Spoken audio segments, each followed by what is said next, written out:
Hello everyone, कैसे हो आप सभी। उम्मीद करती हूँ अच्छे होंगे। स्वागत करती हूँ मैं आप सभी का हमारे YouTube channel Hindi book study में। आज हम देखने वाले इस वीडियो में स्टैंडर्ड 10th की हिंदी पाठ्य पुस्तक में दिए गए चैप्टर 12 के, जिसका शीर्षक है एक नई शुरुआत।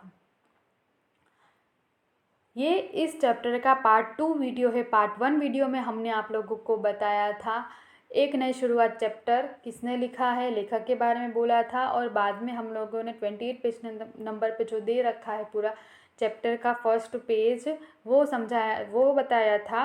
अभी हम 29 पेज से स्टार्ट करेंगे। उससे पहले देख लेते हैं हमेशा की तरह पहले एक सुविचार के बारे में आपको बताऊंगी कि आगे इस चैप्टर में आपको क्या बोला गया है वो। तो आज का सुविचार है, कभी भी किसी भी इंसान को खुद से कम नहीं समझना चाहिए, यही एक महान इंसान की निशानी है। सामने वाला व्यक्ति कितना भी आपसे कम समझदार हो या फिर उसको कम समझ में आता हो या फिर कुछ याद कम रहता हो, उसे कभी भी कमज़ोर मत समझना, कम मत समझना। आपसे ऊपर, आपको आपके समान ही समझना चाहिए। यही एक अच्छे और सच्चे और ईमानदार और महान इंसान की निशानी है। तो ये बात ज़रूर मगज में रखना, दिमाग में रखना। तो आगे देखते हैं। एक बार मैं आपको लेखक के बारे में बता देती हूँ। जाकिर अली रजनीश जी इस चैप्टर के लेखक हैं। एक नई शुरुआत 29 पेज नंबर से करती हूँ मैं अब इस चैप्टर के आगे। यदि हमें किसी वस्तु की संरचना को समझना हो तो हम क्या करें?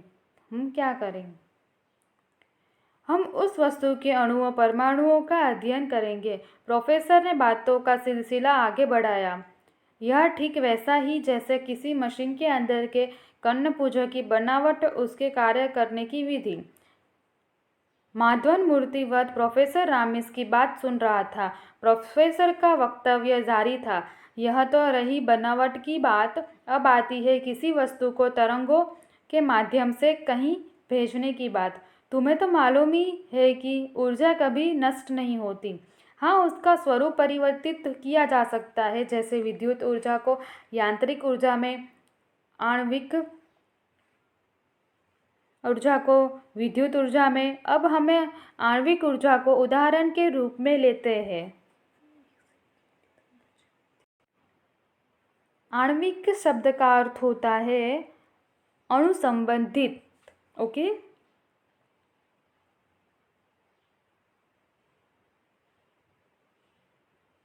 अब हमें आणविक ऊर्जा को उदाहरण के रूप में लेते हैं। यहाँ यह ऊर्जा यूरेनियम, थेरियम आदि तत्वों को तोड़कर प्राप्त की जाती है। इस काम के लिए परमाणु रिएक्टर काम में लाए जाते हैं। इसमें हम यह आसानी से समझ सकते हैं कि किसी भी वस्तु को उसके मूल तत्वों में तोड़ा जा सकता है, और अगर किसी वस्तु को उसके मूल तत्वों में विभक्त किया जा सकता है तो उन तत्वों को आपस में जोड़कर उस तत्वों को दोबारा भी मूल स्वरूप में प्राप्त किया जा सकता है।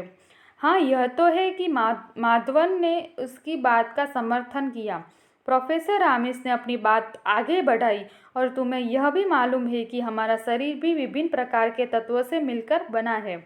हालांकि किसी वस्तु और जीवित प्राणी को संरचना में काफ़ी अंतर होता है, लेकिन जो बातें किसी वस्तु के बारे में लागू होती है वही बातें जीवित प्राणियों के बारे में भी लागू होती है। अर्थात हम यह कह सकते हैं कि जिस प्रकार किसी वस्तु को उसके मूल तत्वों में विभक्त और वापस उन तत्वों को जोड़कर उसके मूल स्वरूप में पाया जा सकता है, उसी प्रकार जीवित प्राणी के साथ भी यह प्रक्रिया अपमानीय जा सकती है। लेकिन यह दूसरी प्रक्रिया पहली के मुकाबले काफ़ी जटिल और श्रमसाध्य होगी। कहते हुए प्रोफेसर रामिस ने एक लंबी सांस ली।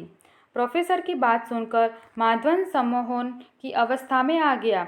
एक क्षण के लिए वह कुछ सोच ही नहीं पाया कि प्रोफेसर की इस लेक्चर को सुनने के बाद वह प्रसन्नता व्यक्त करे, अर्थात शंका। लेकिन अगले ही क्षण उसके दिमाग में एक सवाल कौधा और वह बोले बिना रह न सका।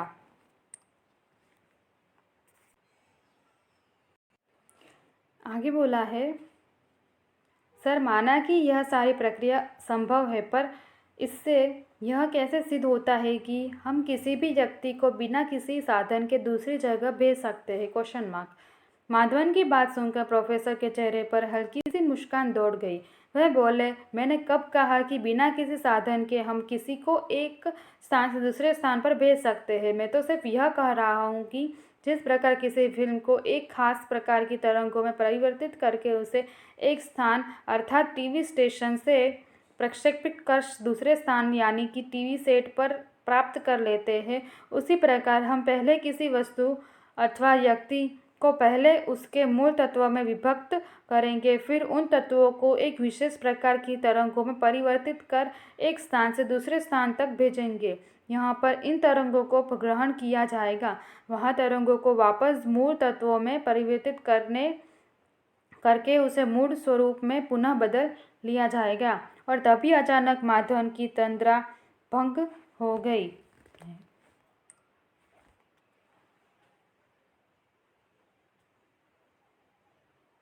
तंद्रा शब्द का अर्थ होता है ऊंघ। कारण था मानव प्रक्षेपण यंत्र से जुड़े पावर सप्लाई बॉक्स में से उठने वाला धुआं। यह देखकर माधवन हक्का बक्का रह गया। उसने मॉनिटर पर एक उड़ती सी नजर डाली। प्रोफेसर आमिस का शरीर तरंगों में परिवर्तित होकर प्रक्षेपण यंत्र के रिसीवर की ओर चल पड़ा था, लेकिन अचानक हुई यह दुर्घटना। माधवन का शरीर पसीने से नहा उठा। इससे पहले कि वह कुछ करता, कमरे की पावर सप्लाई ऑफ हो गई। माधवन के हाथ पैर फूल गए। उसकी समझ में ही नहीं आया रहा था कि वह क्या करे क्या नहीं। Question mark. उस समय सिर्फ यंत्र की रडार प्रणाली और उससे जुड़ा कंप्यूटर ही काम कर रहा था। प्रक्षेपण यंत्र का नियंत्रण कक्ष फेल हो जाने के कारण प्रोफेसर आमिस का तरंग रूप में परिवर्तित शरीर प्रक्षेपण यंत्र की रिसीविंग प्रणाली के नियंत्रण से बाहर जा चुका था। लेकिन सुकून की बात यह थी कि तरंगों में परिवर्तित प्रोफेसर के शरीर की स्थिति कंप्यूटर पर प्रदर्शित हो रही थी। मानव प्रक्षेपण यंत्र की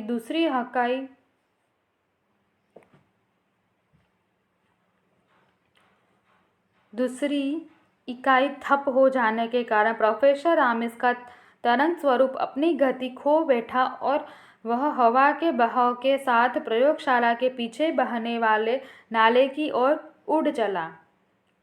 आज की वीडियो में बस इतना ही। नेक्स्ट वीडियो में हम नेक्स्ट पेज मतलब 30 पेज नंबर पे दिए गए इस चैप्टर के बारे में आगे देखेंगे। तो पार्ट 3 इस वीडियो का चैप्टर 12 का एक नई शुरुआत का देखना मत भूलिएगा। Thank you for watching my video.